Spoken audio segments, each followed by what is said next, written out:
2027 વિધાનસભાની ચૂંટણી આવવાની વાર છે, કારણ કે 27ના અંતમાં ચૂંટણી આવશે. પણ હા, જેવું સત્ર પત્યું, 31 તારીખે પ્રધાનમંત્રીનો કાર્યક્રમ ગુજરાતનો પૂરો થયો, ત્યારબાદ એટલે કે એપ્રિલના પહેલા અઠવાડિયામાં લગભગ પહેલી બીજી એપ્રિલે સ્થાનિક સ્વરાજ્યની સંસ્થાઓની ચૂંટણી જાહેર થવાની છે. અને ચૂંટણી પ્રચારનો ઢોલ અત્યારથી વાગી ચૂક્યો છે. ખાસ કરીને ઉમરગામથી લઈ અંબાજીના બેલ્ટ, કે જેને આપણે આદિવાસી બેલ્ટ માનીએ છીએ, ત્યાં આદિવાસી સમુદાયના લોકોને રીઝવવાનો પ્રયાસ બીજેપી, આપ અને કોંગ્રેસ ત્રણેય કરે છે. હર્ષ સંઘવી નાયબ મુખ્યમંત્રી 2 પ્રવાસ કરી ચૂક્યા છે, 2 કાર્યક્રમ કરી ચૂક્યા છે. તો આજે રાહુલ ગાંધી વડોદરામાં આવ્યા હતા આદિવાસી સંમેલન માટે, અને 2 દિવસ બાદ અરવિંદ કેજરીવાલ અને ભગવત માન આપના પ્રચાર અર્થે ત્યાં જવાના છે. આદિવાસી વિસ્તારની અંદર પ્રચાર કરવો, પક્ષની વાત મૂકવી ચોક્કસથી તમામ પક્ષનો અબાધિત અધિકાર પણ છે અને લોકશાહીમાં જરૂરી પણ છે. પણ હવે આરોપ પ્રતિ આરોપ તેજ થવાના છે, હકીકત છે. રાહુલ ગાંધી આજે વડોદરામાં આજવા ચોકડી પાસે આવેલા પંડિત દીનદયાલ ઉપાધ્યાય ઓડિટોરિયમમાં, જે આદિવાસી સમુદાય સાથે જોડાયેલા કોંગ્રેસના સમર્થક નેતાઓ પણ હતા, બૌદ્ધિક વર્ગ પણ હતો, राहुल गांधी शू कहूँ सांभळीए. मैं आदिवासी शब्द से करना चाहता हूँ. आदिवासी शब्द का बहुत गहरा मतलब है. आदिवासी मतलब ओरिजिनल हिंदुस्तान के जो मालिक थे. आपकी की पूरी हिस्ट्री जो है वो एक प्रकार से आपकी ज़मीन खोने की हिस्ट्री है. पहले पूरे देश की ज़मीन आपकी थी. आस्ते आस्ते आस्ते आस्ते आस्ते आस्ते आस्ते आपको हटाते गए और अब 21वीं सदी में एक नया शब्द आया है. आरएसएस और बीजेपी का शब्द है वनवासी. वनवासी का मतलब कि भाई आप ओरिजिनल मालिक नहीं थे. आदिवासी का मतलब ये देश आपका था, ये इस देश का जल जंगल जमीन आपकी थी. वनवासी का मतलब नहीं, ओरिजिनल मालिक आप नहीं थे, ओरिजिनल मालिक कोई और था. आपका जल, आपका जंगल, आपकी जमीन वो आपसे छीनी गई, इसका मतलब आप पर कर्ज है. वनवासी मतलब कुछ नहीं. वनवासी मतलब आप तो जंगल में रहते हो भाई, क्या लेना देना. और वनवासी बिरसा मुंडा जी जो हैं, इनकी सोच पर आक्रमण है. बीजेपी के लोग, मोदी जी बिरसा मुंडा जी की मूर्ति के सामने हाथ जोड़ते हैं, अंबेडकर जी की मूर्ति के सामने हाथ जोड़ते हैं, फूले जी के मूर्ति के सामने हाथ जोड़ते हैं, गांधी जी की मूर्ति के सामने हाथ जोड़ते हैं. मगर जो बिरसा मुंडा जी कहा था, जिस चीज के लिए वो मरे, उसकी रक्षा नहीं करते. तो इस किताब में बिरसा मुंडा जी की आवाज है. और जब बीजेपी इस आवाज पर आक्रमण करती है, जब आपको वनवासी कहती है, जब आपकी जमीन छीनती है, आपका जल छीनती है, आपका जंगल अदानी को देती है, तो सिर्फ संविधान पर आक्रमण नहीं कर रहे हैं, वो बिरसा मुंडा जी पर आक्रमण कर रहे हैं. चर्चा शुरू करी पहला स्पष्टता करी दो. मारो आदिवासी આજે પણ શોષિત છે. મારા આદિવાસી વિસ્તારમાં મારા ગુજરાતની સ્થાપના બાદ, હું દેશની વાત નથી કરતો, હું મારા ગુજરાતની વાત કરું છું. દેશ પણ મારો છે, હું ગુજરાતની વાત કરું છું. એને એના અધિકારો નથી મળ્યા. કોંગ્રેસે વર્ષો સુધી શાસન કર્યું. એ બેલ્ટ કોંગ્રેસનો ટ્રેડિશનલ વોટ બેંક રહી છે. તમામ બેઠકો પર મહદઅંશે કોંગ્રેસ જીતતું હતું. 2001 બાદ સ્થિતિ બદલાઈ છે. ત્યારબાદ બીજેપીનું વર્ચસ્વ દિન પ્રતિદિન ત્યાં વધ્યું છે. ગઈ વિધાનસભામાં આમ આદમી પાર્ટીને પણ એક બેઠક મળી છે આદિવાસી બેલ્ટ પર, અને આમ આદિવાસી પાર્ટી પણ એ બેલ્ટ ઉપર હવે પ્રવાસ વધારી રહી છે. અરવિંદ કેજરીવાલ 24થી 27 માર્ચે સૌરાષ્ટ્ર અને આદિવાસી વિસ્તાર બંનેમાં કાર્યક્રમ માટે આવી રહ્યા છે. અને સ્વાભાવિક રીતે જ આ જે કાર્યક્રમ છે એમાં 27 માર્ચે દાહોદમાં આદિવાસી સમાજ મુદ્દે જનસભા યોજાવાની છે. આદિવાસી રિઝર્વ બેઠકો છે. વિધાનસભાની અંદર 182માંથી આદિવાસી રિઝર્વ બેઠકો છે. એ જ રીતે લોકસભાની 26માંથી પણ આદિવાસી રિઝર્વ બેઠક છે. લોકસભાની તમામ આદિવાસી રિઝર્વ બેઠક બીજેપી પાસે છે. જ્યારે વિધાનસભાની વાત કરીએ તો થોડા ઘણા અંશે કોંગ્રેસને 2-3 બેઠક મળી છે અને 1 બેઠક આપને મળી છે. તુષારભાઈ ચૌધરી કોંગ્રેસમાંથી જીત્યા છે. આનંદ પટેલ કોંગ્રેસના ધારાસભ્ય છે. ખેર, આ જ મુદ્દે ચર્ચા કરવા માટે ગણપતભાઈ વસાવા અને આનંદભાઈ પટેલ આ બંને જોડાય છે. અને ગણપતભાઈ વસાવા આદિવાસી સમાજનું પ્રતિનિધિત્વ કરે છે, સરકારમાં મંત્રી રહી ચૂક્યા છે, અનુસૂચિત જનજાતિ વિભાગના મંત્રી રહી ચૂક્યા છે, વિધાનસભાના અધ્યક્ષ રહી ચૂક્યા છે. ગણપતભાઈ વસાવા વિધાનસભાના અધ્યક્ષ બાદ અત્યારે પ્રદેશ ભાજપની અંદર આદિવાસી જે મોરચો છે તેના પણ અધ્યક્ષ છે. તો અનંતભાઈ ધારાસભ્ય છે. અનંતભાઈ આપનું પણ સ્વાગત છે. ગણપતભાઈ સાથે મેં વાત કરી છે, એ પણ જોઈશું. પણ આ તમામની વચ્ચે આમ આદમી પાર્ટી શું કહે છે ને એ જાણવું સમજવું જરૂરી છે. અને એટલે જ ચૈતરભાઈ વસાવા સાથે મારા સહયોગી એબીપી અસ્મિતા સંવાદદાતા હિરેન રાજગુરુએ જે વાત કરી છે ને, આ વનવાસીવાળા મુદ્દે, આદિવાસી કે વનવાસી, એ જોઈ સાંભળી લઈએ. આપ શું માનો છો કે વનબંધુ, વનવાસી અને આદિવાસી? આદિ અનાદિ કાળથી વસનારો જેને આદિવાસી કહેવાય છે, હજારો વર્ષથી અહીંયા વસે છે અને એને મૂળ માલિક પણ કહેવામાં આવે છે. દેશનો મૂળ માલિક આદિવાસી. અને હમણાં જે તમામ યોજનાઓ, પરિયોજનાઓ અને કોઈ પણ સ્કીમો બને છે એમાં વનબંધુ, વનવાસી, ગિરિરાજ એવી સરકાર દ્વારા નામો આપવામાં આવે છે. વનબંધુ, વનવાસી એ આદિવાસીથી અલગ છે. વનવાસી એટલે કે તમે વનમાં જઈને વસો છો, એ વનવાસી. એક દાખલો આપું તમને કે જે સબરી માતા જે પ્રોપર ડાંગમાં હતા, તો એ સબરી એ આદિવાસી હતા.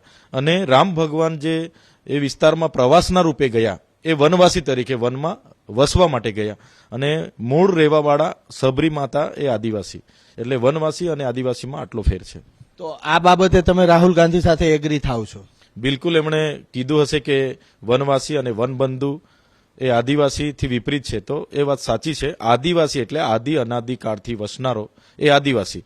વનવાસી અને વનબંધુ જે આજકાલ અમારા લોકોને કહેવામાં આવે છે, એ ખોટું છે. અમે વનબંધુ કે વનવાસી છે જ નથી. અમે આદિવાસી છે, મૂળવાસી છે. આનંદભાઈ, આપ પાસે આવું એ પહેલા ગણપતભાઈ વસાવા સાથે મેં વાત કરી છે ને, એ સંભળાવી દઉં. ગણપતભાઈ, રાહુલ ગાંધીને આપે સાંભળ્યા હશે.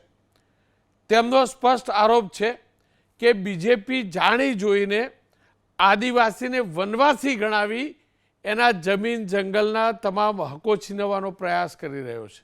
આજે કોંગ્રેસના નેતા રાહુલ ગાંધી આદિવાસી વિસ્તારના પ્રવાસે આવ્યા હતા અને એમણે જે આદિવાસી સમાજને જ્યારે ચૂંટણી આવે ત્યારે હર હંમેશ કોંગ્રેસ પાર્ટીએ આદિવાસી સમાજને છેતરવાનો પ્રયત્ન કર્યો છે.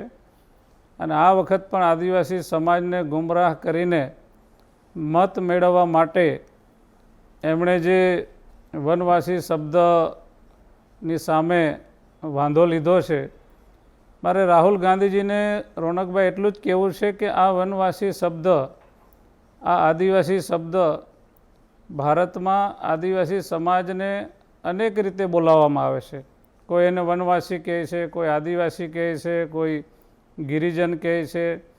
અને રામાયણ કાળથી કહો, મહાભારત કાળથી કહો, અંગ્રેજોના શાસનની વાત કરો, તો બધા લોકોએ એને અલગ અલગ શબ્દોથી ઉચ્ચાર્યા છે. પરંતુ એનાથી કોઈ આદિવાસીના અધિકાર ઉપર ફરક પડ્યો નથી. અને હું તો એમ કહેવા માગું છું કે રાહુલ ગાંધીજી એમ કહે છે કે આ વનવાસી શબ્દથી આદિવાસીઓના અધિકાર ઉપર તરાપ મારી છે. મારે રાહુલ ગાંધીજીને એટલું જ કહેવું છે કે ભારતીય જનતા પાર્ટીની સરકારે તો આદિવાસી સમાજને અધિકારો આપવાની વાત કરી છે અને અધિકારો આપ્યા છે. ઉદાહરણ તરીકે આપણે જોઈએ તો કાશ્મીરમાં એમના બાપ દાદાના સમયથી 370ની કલમ લાગી હોવાને કારણે કાશ્મીરની અંદર આદિવાસી સમાજ 10% કરતાં વધારે રહેતો હતો. છતાં પણ આઝાદીના 60 વર્ષ સુધી એને અનામત ન મળી, તો માત્ર ને માત્ર જવાબદાર કોંગ્રેસ પાર્ટી હતી. આજે ત્યાં 370ની કલમ દૂર થઈ તો આજે ત્યાં આદિવાસીઓને અનામત મળી છે. એનાથી આગળ વાત કરીએ રોનકભાઈ, તો જળ જંગલ જે લેવાની વાત રાહુલ ગાંધીએ કરી છે, તો આપને મારે યાદ કરાવવું છે કે ગુજરાતમાં તો ભારતીય જનતા પાર્ટીની સરકાર આવી, પરંતુ કોંગ્રેસની સરકાર હતી ત્યારે 1980 પહેલાં આદિવાસી જંગલમાં પગ મૂકે તો પણ કોંગ્રેસની સરકાર એને પકડી લાવીને જેલમાં પૂરી દેતી હતી. જ્યારે અમારી ભારતીય જનતા પાર્ટીની સરકારે નરેન્દ્રભાઈ મોદી સાહેબના માર્ગદર્શન હેઠળ ભૂપેન્દ્રભાઈ પટેલ સાહેબની આગેવાનીમાં અત્યાર સુધીમાં અમે સામૂહિક દાવા, વ્યક્તિગત દાવા મળીને લગભગ 13 લાખ એકર કરતાં વધારે જંગલ જમીનના અધિકાર આપવાનું કામ જો ગુજરાતમાં કોઈએ કર્યું હોય તો એ ભારતીય જનતા પાર્ટીની સરકારે કર્યું છે. એટલે જંગલની જમીનો છીનવવાની વાત તો દૂર, ભાજપની સરકારે આદિવાસી સમાજને જંગલની જમીનના માલિક બનાવવાનું કોઈ કામ કર્યું હોય ગુજરાતમાં તો એ ભારતીય જનતા પાર્ટીની સરકારમાં કર્યું છે. રહી વાત જળ, જંગલ અને જળની વાત કરીએ માન્ય રોનકભાઈ, તો આપણને બધાને ખબર છે કે ગુજરાતનો ઇતિહાસ કોંગ્રેસના સમયમાં ઉકાઈ ડેમ બન્યો, નર્મદા ડેમ બન્યો, કડાણા ડેમ બન્યો, કેટલાય આદિવાસી વિસ્થાપિત થયા, પાણી અન્ય જગ્યાએ લઈ જવામાં આવ્યું. પણ જ્યાં કિનારા ઉપર બેઠેલો મારો આદિવાસી સમાજ, કિનારા ઉપર રહેતો મારો આદિવાસી સમાજ વર્ષો સુધી આંદોલન કરતો રહ્યો, આવેદનપત્ર આપતો રહ્યો, પણ કોંગ્રેસની આ આંધળી અને મૂંગી સરકારે ક્યારેય પણ આદિવાસીનો અવાજ સાંભળ્યો નહીં. આજે મારે નરેન્દ્રભાઈ મોદી સાહેબનો આભાર માનવો પડે, ગુજરાતની ભારતીય જનતા પાર્ટીનો સરકારનો આભાર માનવો પડે કે આજે ગુજરાતની અંદર આદિવાસી અંતરિયાળ વિસ્તારની અંદર ઉકાઈ ડેમનું પાણી 850 ફૂટની ઊંચાઈ ઉપર લઈ જઈને જે એમના અધિકારનું પાણી હતું એ સિંચાઈનું પાણી આપવાનું કામ ભાજપની સરકારે કર્યું છે.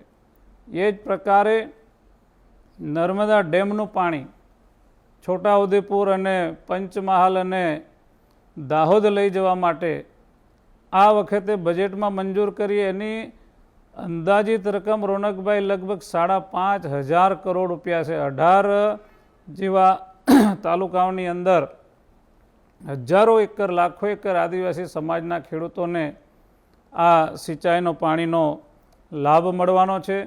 એટલે કોંગ્રેસે તો માત્ર આદિવાસી સમાજને વોટ બેંક તરીકે ઉપયોગ કર્યો. કોંગ્રેસ પાર્ટી શરૂઆતથી જ આદિવાસી વિરોધી માનસિકતા ધરાવતી પાર્ટી છે. દેશમાં અમારી જનસંખ્યા 11 કરોડ કરતાં વધારે હતી, છતાં પણ અમને આઝાદીના 50 વર્ષ સુધી દિલ્હીમાં આદિવાસી મંત્રાલય નહોતું આપ્યું. આદિવાસીઓના અધિકારની રક્ષણ કરી શકે એના માટે એસટી કમિશન એમણે નહોતું આપ્યું. આ બંને બાબતો ભાજપની સરકાર આવ્યા પછી અમને મળી છે.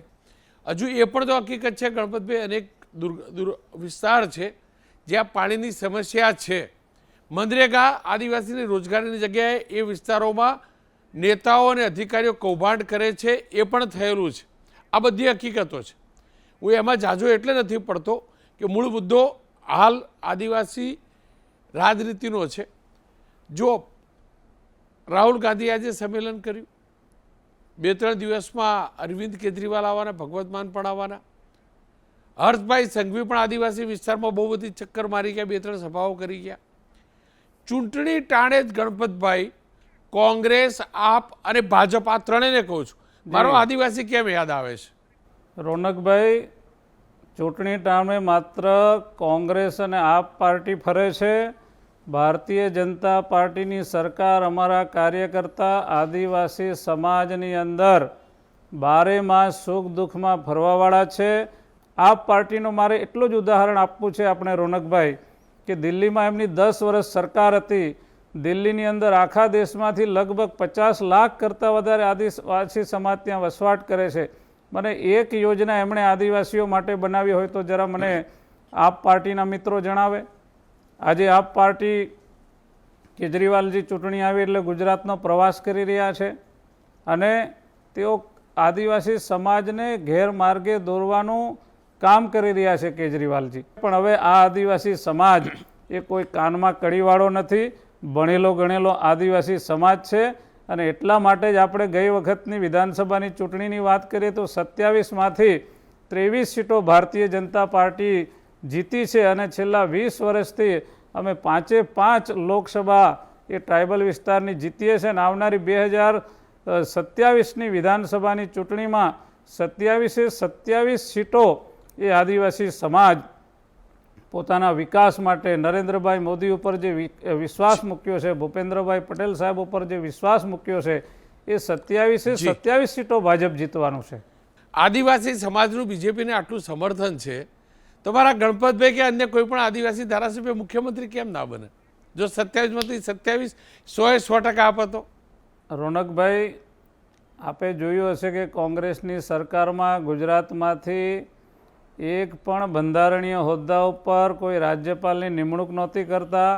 અમારા મંગુભાઈ પટેલ સાહેબને રાજ્યપાલ બનાવ્યા અને કોંગ્રેસની સરકારમાં આદિવાસી ક્યારેય સર્વોચ્ચ પદ ઉપર રાષ્ટ્રપતિના પદે બિરાજમાન નહોતા.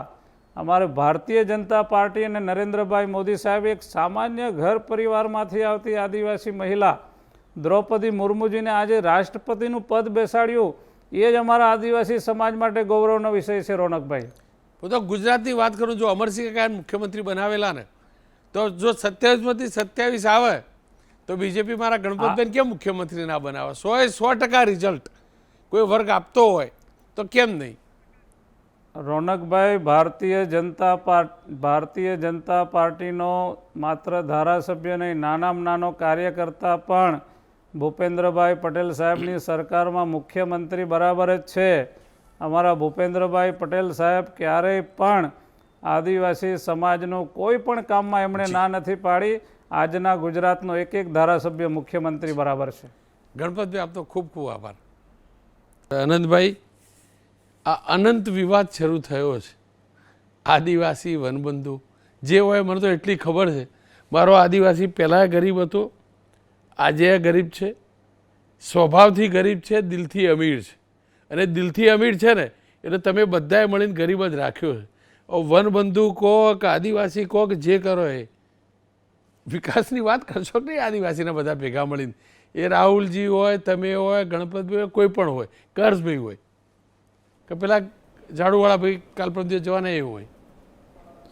રોનકભાઈ, ભારતીય જનતા પાર્ટી આદિવાસી સમાજ સાથે અન્યાય કરવા માટે નવા નવા નામો આપે છે. ભારતીય જનતા પાર્ટી આદિવાસી સમાજનો સાચો વિકાસ કરવો હોય તો એવા કાયદા આપવા જોઈએ જેવા કોંગ્રેસે આપ્યા. મારા સાથી ધારાસભ્યએ વાત કરી કે વનવાસી એટલે શું, અને હું હવે વનબંધુ એટલે શું તે કહેવા માંગુ છું. ભગવાન શ્રીરામ જેવી રીતે જંગલમાં આવ્યા એ વનવાસી કહેવાયા, અને વનબંધુ એટલે કોણ? તો ભરત, જે ભગવાન રામના ભાઈ હતા, એ અયોધ્યામાં બેઠા એટલે વનબંધુ. પણ આ જ વનવાસી જ્યારે શહેરમાં આવે કે બજાર વિસ્તારમાં રહેવા આવે તો એ વનવાસી મટી જાય છે. પરંતુ અમે આદિવાસી સમાજના છે, આદિ અનાદિ કાળથી જંગલમાં રહેતા આવ્યા છે, પ્રકૃતિનું જતન કરતા આવ્યા છે, પ્રકૃતિની પૂજા કરતા આવ્યા છે, અને એની સાથે સાથે જળ જંગલ જમીનનું રક્ષણ પણ કરતા આવ્યા છે. ભારતીય જનતા પાર્ટી નવા નવા નામો આપે છે. અત્યારે જ ભગવાન બિરસા મુંડાજીની જન્મ જયંતિ ઉજવાઈ ત્યારે જનજાતીય ગૌરવ દિવસ નવું જનજાતીય નામ આપી દીધું. આદિવાસી સમાજને આદિવાસી કહેવાથી કેમ પેટમાં દુખે છે મને સમજ પડતી નથી.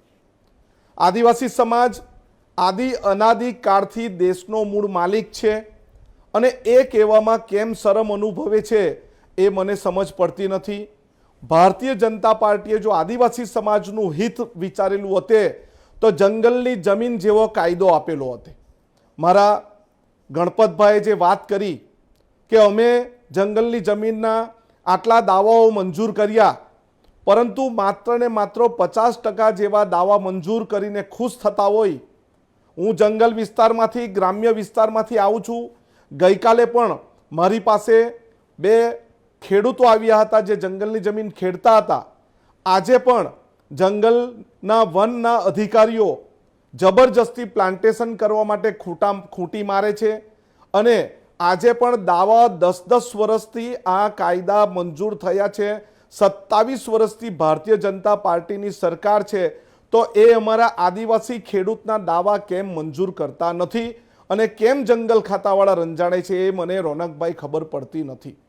કોઈ એક ઠોસ કાયદો ભારતીય જનતા પાર્ટીએ ગુજરાતમાં કોઈ એક ઠોસ કાયદો બનાવ્યો હોય કે અત્યારે 10 વર્ષથી જે ભારતીય જનતા પાર્ટીની સરકાર કેન્દ્રમાં ચાલે છે, એક ઠોસ કાયદો ગણપતભાઈ મને બતાવે તો હું એમને વાત કરું.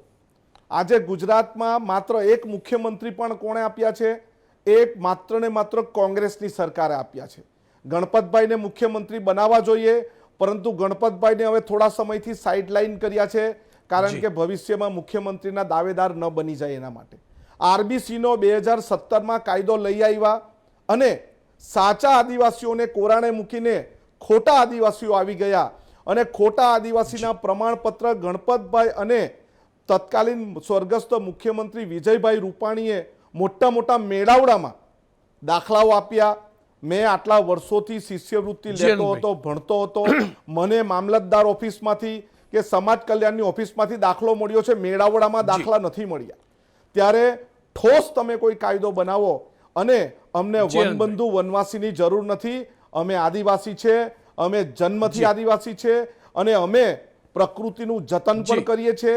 અમે લાખો લીટર દૂધ લોકોને, શહેરના લોકોને આપીએ છીએ. અમે અનાજ પકાવીએ છીએ, શાકભાજી પકાવીએ છીએ અને પાણીના ભાવે અમે બધાને જ આપીએ છીએ. અમે એનું કશું લેતા નથી. પણ ઠોસ કાયદો બનાવો અને પૂરતા પ્રમાણમાં પૈસા બજેટના વાપરો. આનંદભાઈ, ટૂંકમાં જવાબ જોતો. આટલું બધું કોંગ્રેસે કર્યું તો પછી મારા આદિવાસીએ કોંગ્રેસને કેમ સાઇડલાઇન કરી દીધી? મને કહો. 5 બેઠકમાંથી એક પણ બેઠક કોંગ્રેસ જોડે નહીં, લોકસભાની કોઈ 23 ભાજપ જોડે, 3 તમારી જોડે આંગળીના વેઢા જેટલા હોય એટલી બેઠક તમારી પાસે. કેમ આવું કર્યું કહો? જો તમે કર્યું તો ભાજપ નહોતું કરતું, સમાજે કોઈ સાઇડલાઇન કરી નથી, કશું કર્યું નથી. પરંતુ જે રાજકીય રમત અત્યારે ભારતીય જનતા પાર્ટી ભોળાભાળા અમારા આદિવાસીઓ સાથે કરે છે, ડરની ધમકી આપવાની રાજનીતિ અને આ જે દાવા મંજૂર કરીને જે સનત આપવાની વાત છે, એ સનત આપવામાં પણ, અને હવે 2017 પછી સાચા આદિવાસીને પ્રમાણપત્ર લેવા માટે ચપ્પલ ઘસી નાખવી પડે એવા 16 જેટલા પુરાવા અત્યારે માંગે છે. આદિવાસી પાસે 3 પેઢીના પુરાવા માંગે છે. અમે સામાન્ય પરિવાર અને સામાન્ય ઘરમાં રહેતા હોઈએ છીએ. ઘણીવાર અમારા ત્યાં નડિયા ગળતા હોય છે અને એના કારણે અમારી પાસે પુરાવા હોતા નથી. પરંતુ એક બીજી પાર્ટી આવવાના કારણે, મતનું વર્ગીકરણ થવાના કારણે અમે અત્યારે આદિવાસી ધારાસભ્યો જીત્યા નથી, પરંતુ અમે હવે સુધારી લીધું છે અને અમે ફૂલ જોશથી આજે જે રીતે રાહુલ ગાંધીજીએ અમને વિશ્વાસ આપ્યો છે કે તમારી જળ જંગલ જમીન, આદિવાસીની જળ જંગલ જમીન ને રક્ષણ સાથે, અધિકાર સાથે, સંવિધાન સાથે હું તમારી સાથે છું. આનંદભાઈ, આપનો ખૂબ ખૂબ આભાર. બીજી પાર્ટીનું નામ ન બોલ્યા, પણ આમ આદમી પાર્ટી આવી છે અને એમના નેતાઓ 2-3 દિવસમાં તમારા વિસ્તારમાં જ આવવાના છે અને તમારા મિત્ર પણ એ પાર્ટીમાં જ છે પાછા ધારાસભ્ય. એટલે બહુ જાસુ નહીં બોલવું, પણ જે પણ હોય, મારો એકમાત્ર પ્રયાસ આ બાને મારા આદિવાસીના હિતની વાત કરવા, એના મુદ્દા સરકાર સુધી પહોંચાડવા, વિપક્ષ સુધી પહોંચાડવા, એની ચર્ચા કરવા માટેનો હોય છે. એટલે જ હું બાનું શોધીને પણ મહિને એકવાર મારા આદિવાસી વિસ્તારનો મુદ્દો શોધીને પણ પ્રસારિત કરું છું. બાકી હકીકત એ જ, એમાં કોઈ બેમત નથી કે અમારા આદિવાસી પ્રકૃતિ માટે જે કર્યું છે ને, મારા તમારામાંથી કોઈએ નથી કર્યું.